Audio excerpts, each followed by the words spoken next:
नाम है? मैं सिद्धार्थ यादव को चाचा हूँ। सिद्धार्थ, कैसे क्या हुआ, कैसे सूचना मिली आपको? कल हमें सूचना मिली थी जामनगर से कि 9:30 बजे नाइट की शिफ्ट ड्यूटी थी उनकी, तो कुछ तकनीकी खराबी होगी जेट में, जगुआर जेट में, तो क्रैश हो गया। सिद्धार्थ की अभी सगाई बता रहे हैं, पीछे सगाई हुई थी। हाँ, 23 तारीख को दिल्ली रोक के आए थे लड़की। तो अभी इसने रिज्वाइन करी थी सिद्धार्थ? हाँ, 31 तारीख को ली जाएंगे।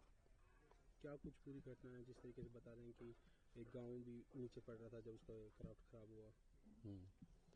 उनके साथ जगुआर में कमांडिंग अफसर साहब थे उनके, तो उसमें तकनीकी खराबी हो गई थी, तो उन्होंने एक ने तो एग्जिट कर लिया। उन्होंने एक गांव था उसको बचाने के चक्कर में एग्जिट नहीं कर पाए। किस तरीके का था सिद्धार्थ का नेचर? आप लोगों के साथ रहता था? बहुत सुंदर नेचर था, इंटेलिजेंट, बड़ा अच्छा स्वभाव, सबसे प्यार से बात करना, ये उसका नेचर था। एनडीए कब उसने क्वालिफाई की थी, कब गया था इसमें? 2017 में एनडीए क्वालिफाई की थी, फर्स्ट अटेम्प्ट में। 16। अभी क्या कुछ सूचना अधिकारियों की तरफ से, कब तक डेड बॉडी पहुंच पाएगी यहाँ पर? डेड बॉडी अभी जामनगर से चले हैं, वो टेक ऑफ किया है तो दिल्ली पहुँचेंगे 5 बजे तक। उसके बाद कल सुबह लेके आएंगे यहाँ तक। ये आपका यहाँ पर रेजिडेंस बनाया हुआ सिद्धार्थपुर का पैतृक गांव कौन सा पड़ता है? वहाँ किस तरीके से क्या रहेगा?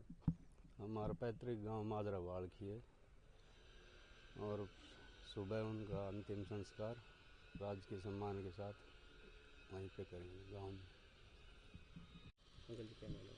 मेरा नाम बुद्धि प्रकाश है, गांव माजरा है, और ये मेरे दोस्त का लड़का था, और ये बहुत ही होनहार था। पहले ही टेस्ट में इसने क्वालिफाई कर दिया था। 2016 में इसका सिलेक्शन हो गया था, और ट्रेनिंग इसने 2019 में पास आउट हो गया था।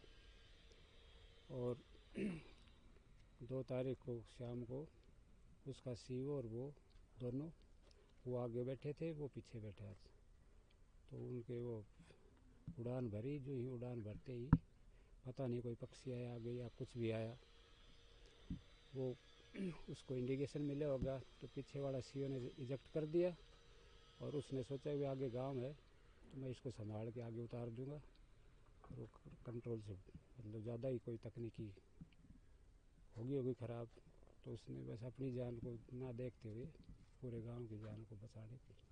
अभी अधिकारियों से क्या कुछ सूचना? अधिकारी अभी वहाँ से प्लेन में लेके आ रहे हैं दिल्ली, वो 5 सवा 5 बजे तक पहुँचेंगे।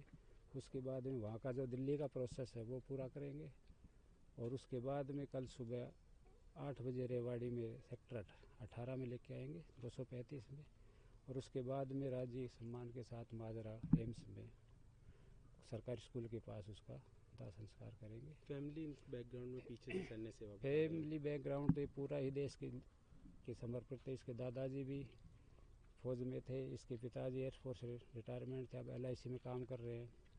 इसके भाई भी एयरफोर्स में ही है, और मतलब इनका पूरा परिवार ही फौज में है, मतलब देश के प्रति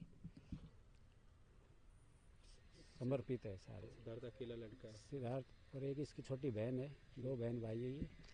और इसके जो पिताजी है वो 3 भाई थे और 1 बहन, और तो 2 भाई उनकी डेथ हो ली। ये सुशील है, इसके 2 बच्चे, उनके भी 2 बच्चे हैं, उनके बच्चे एयरफोर्स में लग रहे हैं।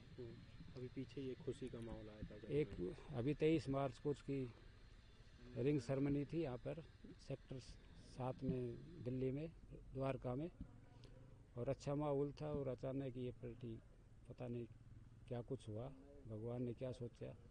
और एक बहुत ही वहाँ पर जो कलाबाजी खिलाते हैं जहाज को, उसमें फर्स्ट आया था उसको, तो फर्स्ट आने के कारण उसको मुंह मांगा जहाज मिला था कि आप कौन सा सेलेक्ट करना चाहते हैं। जगुआर जेट उसको सेलेक्ट किया था, और एक बहुत ही टैलेंटेड वहाँ पर मान्य हुआ पायलट था। और क्या बताए, एक हीरा था एक तरह से। सर, कैसे इन्फॉर्मेशन मिली सिद्धार्थ के बारे में? कल रात में जो एयर ऑफिसर कमांडिंग है उनका फ़ोन आया था कि ऐसे ऐसे हादसा हुआ करीब 11 बजे के आसपास, कि कि एयरक्राफ्ट क्रैश हो गया, एक पायलट इजेक्ट हो गया और दूसरे आपके बच्चे की डेथ हो गई है। तो सर सिद्धार्थ की अभी पीछे सगाई भी की थी थोड़े दिनों पहले ही। जी 23 को सगाई थी, अभी 23 को सगाई हुई थी। इसकी स्टडी के बारे में सर कहा कब की थी इसने स्टडी और ज्वाइनिंग कब की थी इसकी? वो जनवरी 2016 में एनडीए कोर्स 135 में ज्वाइन किया था उसने। स्टडी हम एयरफोर्स स्कूल्स और केवी में की थी उसने ज़्यादातर। किस तरीके के सर नेचर का जिस टाइम पढ़ाई करता था? ब्रिलियंट स्टूडेंट था, हमेशा से आगे रहा। आज देश के लिए उसने अपनी जान दी है जी, तो एक बड़े दुख की बात होती है पेरेंट्स के लिए भी और पूरे देश के लिए भी। अभी आप गर्व महसूस कर रहे हैं दुख के साथ साथ? गर्व तो हमें पहले भी बहुत महसूस होता था कि हमारा जैसे पहली पीढ़ी का हमारा बच्चा फाइटर पायलट बना था। हमारी जो खानदान है सब चौथी पीढ़ी का जो था वो कमीशन ऑफिसर गया था जो फाइटर पायलट हुआ। हम बाकी हमारे परदादा दादा वगैरह सब आर्मी में थे, मैं भी एयरफोर्स से हूँ। तो बहुत गर्व की बात है कि गौरव जान बचाते हुए ही उसने अपनी बलिदान दिया है। ये बहुत अच्छी बात है, गौरव का विषय। दुख का तो विषय है ही कि मेरा अकेला ही बेटा था वो, एक छोटी बिटिया है। आपकी सिस्टर अभी क्या कर रही है? जी वो बीटेक कर रही है DTU से, सेकंड ईयर में है। ये आपकी रेगुलर फोर्स पे भी थी जो? जी देश सेवा में थी हमारी। मेरे पिताजी चारों भाई फौज में थे, दादाजी फौज में थे, मैं एयरफोर्स में था, बेटा भी एयरफोर्स में, 2 भतीजे भी एयरफोर्स में हैं। अभी अधिकारियों से बातचीत हो रही होगी, कब तक सिद्धार्थ के लेकर आया जाएगा? क्या कुछ रहेगा? 2 बच्चे आए हुए यूनिट से, वो अपडेट्स दे रहे हैं। उनके कमांडिंग एयर ऑफिसर कमांडिंग से बात हुई है तो वो भी अभी दिल्ली पहुंच जाएगी मॉडल रिमेंस, और उसके बाद फिर यहाँ वहाँ रखने के बाद कल सुबह आएंगे। पूरे सम्मान के लिए उन्होंने किया है जो जितना भी है एयरफोर्स की तरफ से, तो वो उनका पूरा उसके हिसाब से ही वो उनका लास्ट सेरेमनी होगी। टॉप का कॉलेज है, उसको छोड़ के एनडीए गया था।